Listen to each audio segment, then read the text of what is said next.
Hey guys, it's Jen. Just have a few minutes here with the horses, and I do have a video starting seeds that I'm working on. I just got to wrap it up. I actually had like 2, 3, 4 videos that I started and never finished. But yesterday, oh, Ellie's helping with the horses. Yesterday I actually did something super fun. It was called Ag in the Classroom, put on by our Bureau County Farm Bureau. If you're not familiar with that, you'll Google it. I don't even know how to describe it, but it's a thing in our area. And the Ag in the Classroom brings any 4th grade class that wants to come and experience different things on farming. So we had 14 stations total. 2 were live livestock, and then other things like beef, milking, machinery, farm safety, water, like soil conservation, water, pork, chickens, bees, and some other things.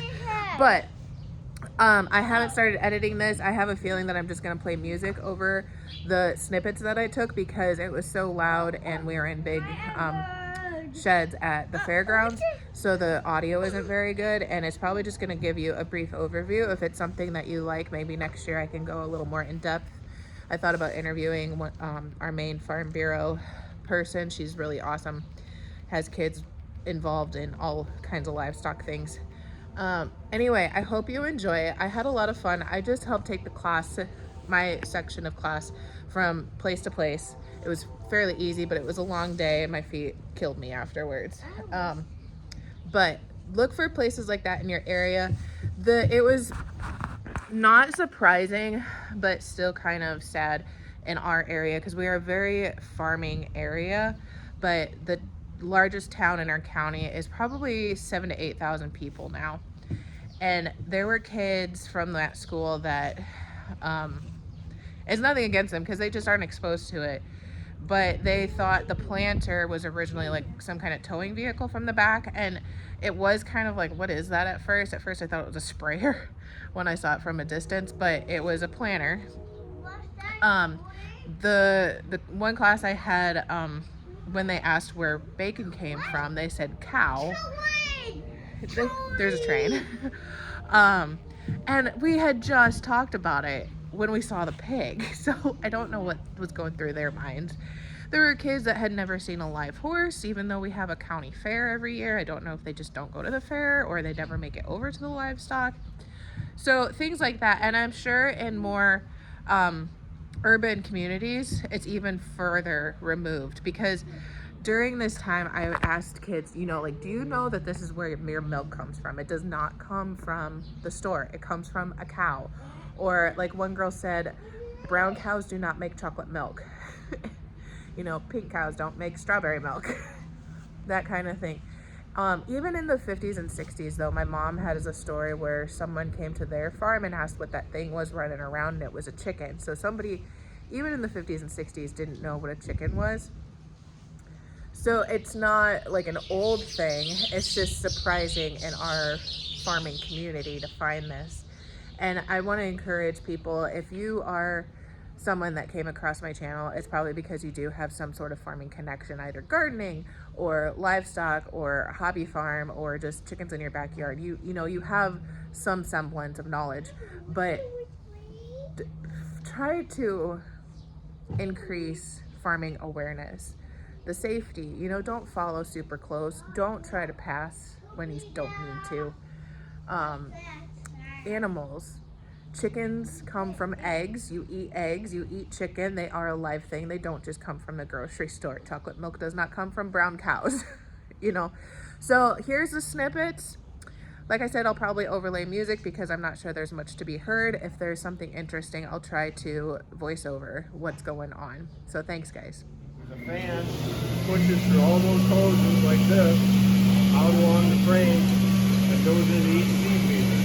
And if you look real close, you can see the front of the corn gets picked up by the meter. Everybody see that? So there's one of those on every single row. You'll see the corn coming out. What's that? Land is about the size of what? A jelly bean, a football field.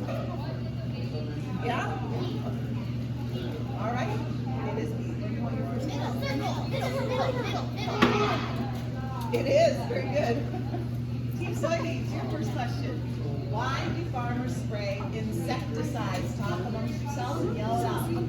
So what is an insecticide and why do we use it? What does an insecticide do to bugs? It does, very good, yes.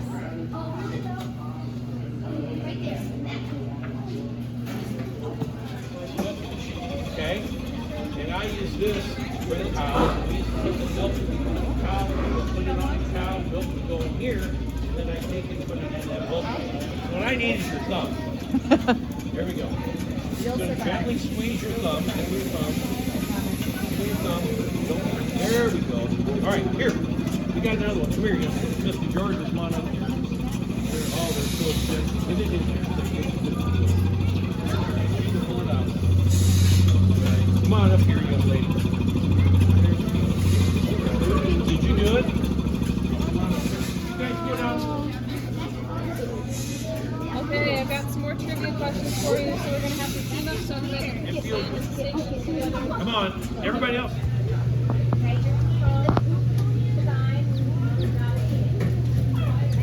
You just pass it over when you're done. Are you scared of it? We've only had one hit the ground today, so we're doing pretty good. You've only had one. We went back, they kind of hooked the wings in front with almost a Velcro type of thing, so that the wings work together, because it would be awful if your full wings didn't work together. Now you notice I didn't mention a nose up here, but they have to breathe just like you and I have to breathe. So they have little holes in the sides of their body called spiracles. So that's how they breathe. Now, the third part of an insect, of course, is the abdomen. Now, on the abdomen, on the underside, they have something called wax cells. Do we make wax? Yeah, we make earwax. Because that's the eggs. That's teeny tiny. They are teeny tiny. That's how she can carry around all those eggs. Wow. So how many hives do you have? I just have one or two.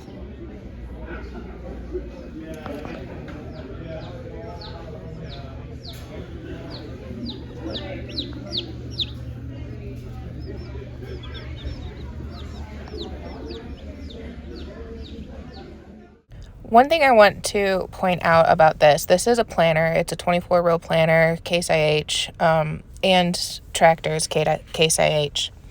The price of machinery these days, combined, the planter and tractor are over $1 million. This planter says it's $485,000. The Case tractor, $618,000, and they're not brand new. And each of you get a vial. Go. Yep, keep the lids on. Got them. All right. So I'm going to quiz you guys. So here's a hint. Here's what they look like before they get all the fuzz off of them. Yep. Cotton. We got our seed here. We're going to start with the first part. We're going to go with the one that's on the outside. Does anyone tell me what his name might be?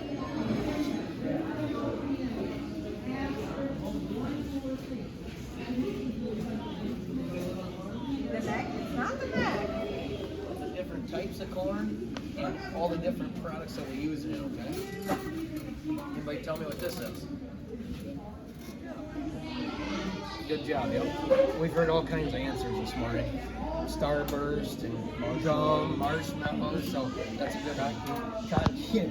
Them are 100% petroleum-based packing peanuts, okay? Them I used last year. They haven't broke down, haven't done anything. These here we just put in after lunch. Them are corn-based. And look, there's nothing left of them. So again, going back to this paper, the fuel comes first. They extract all the starches out of it and everything, and they get the oil out of it. We're going to show you the difference between E85 ethanol, 85% ethanol, and then regular 100% petroleum oil, okay? Braden's going to light them up, and you tell us which one's cleaner burning and better for the environment. That's 100% petroleum based, and that's E85. Look at all that soot and smoke. Okay, the one on the right's a lot cleaner, isn't it? Yeah. So again, a lot better for the environment, just like we were talking with these packing peanuts and them utensils. So when you go home, tell your parents to. Like about the size of a pea, if you ever eat those for vegetables at like supper time or so. These will be what they plant in a couple of weeks when it gets warmer out. So does anyone know what this sign means? Yes.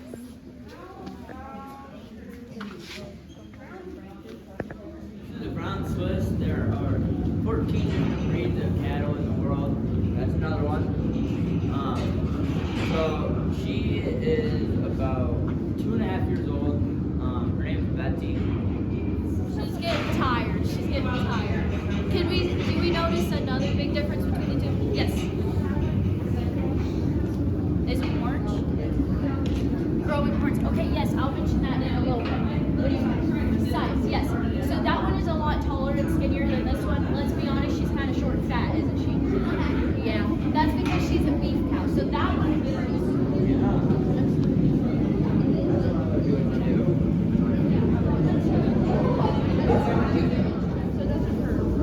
So some horses wear shoes. This is a horseshoe. They don't really need it, but some wear them. He has to have a pad at the bottom of his shoe because his feet are sensitive, and just to protect his feet. And these are some of the other livestock that they had. This is a miniature Highland calf. I can't remember how old it was. And of course the hog here of a breed that I should know but can't remember. The miniature Highland does not get a whole lot bigger, maybe about as high as the fence. And then we had I believe Staffordshire sheep and her lamb, a ewe and her lamb. And then the bottle calf here is from a fairly large cattle operation in our area. So it was nice of them to send the bottle calf. She's maybe a week old, I think they said. We also had 2 different kinds of goats. There's Boer goats and then I believe Nubian goats. The Boer goats are raised for meat, in case you didn't know that goats are raised for meat. And the Nubians are for usually milking, pets, whatever. And the Boer goat did have triplets on her that were pretty cute and they were all looked healthy. Then the hog again. There's 5 sections: groundwater, surface water, hydrologic geography, hydrologic cycles. All right. So what do you call water, puddles, lakes, or rivers? You guys want to talk to me? Did you know the United States is one of the largest pork-producing countries in the world? Yeah. Okay, guys, I hope you enjoyed that. It came through better than I thought, and it makes me wish that I had recorded more of the audio, but such it is. It's probably long enough anyway. Again, if it's something you're interested in, next year I'll try to make a point to film more. I did tell them to let me know if they needed volunteers next year, and maybe there are Farm Bureau groups or other ag groups in your area that are looking for people, volunteers similarly, that you could help, even if it's just, you know, random help. At least it's helping getting agriculture into the community, into your classrooms, into your kids, so that they understand where their food comes from. Consider subscribing, liking, sharing, whatever helps our channel, and let me know what else you guys are interested in, what you want to know more about. If you want to visit, you know, a sheep farm or the goat, not everybody knows that there are meat goats or understand that the goats are actually eaten. Even sheep, that sheep are predominantly raised for their lambs, for butchering. Some are for milk production there, but farming, there's such a wide variety, and I hope these kids understand that down the road. You know, that tractor is run so much by technology and computers. Even if you have a tech kid, they could have an impact on agriculture through their development of GPS and technological systems, planting, harvesting, tilling, all those things. So agriculture directly affects everyone. If you eat, you're affected by agriculture.